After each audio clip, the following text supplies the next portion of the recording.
सरकार स्थापनेनंतर आरक्षणाचा लढा पुन्हा एकदा उभारणार असल्याची घोषणा मराठा आरक्षण आंदोलक मनोज जरांगेंनी आता केलेली आहे। सामूहिक आमरण उपोषणासाठी तयारीला लागा असं आवाहन सुद्धा त्यांनी मराठा समाज बांधवांना केलंय। मराठा समाज बांधवांना अंतरवाली सराटीमध्ये येण्याचं आवाहन आता मनोज जरांगेंनी केलेलं आहे। त्यामुळे आता सरकार स्थापन झाल्यानंतर पुन्हा एकदा मनोज जरांगे आपली आरक्षणाची मागणी हे रेटून धरतायत आणि त्यानंतर पुन्हा एकदा आरक्षणाचा लढा आपण उभारणार असल्याचं सुद्धा त्यांनी जाहीर केलेलं आहे। मराठ्यांनी आता एकजूट होऊन सामूहिक आमरण उपोषणासाठी अंतरवालीतल्या तयारीला गावागावातल्या मराठ्यांनी लागा, घराघरातले मराठी तिकडे कामं उरकून घ्या। सरकार स्थापन झालं की मी तारीख डिक्लेअर करणार आहे। त्यामुळे सगळ्यांनी अंतरवालीकडे यायचं, कामं उरकून घ्यायचं। अर्ध्या लोकांनी आपण शेतकरी आहेत, शेतात राहायचं, अर्ध्या लोकांनी अंतरवाली।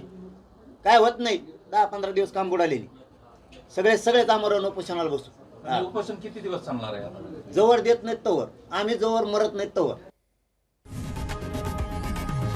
लोकशाही मराठी ऐका, पहा, जागरूक रहा।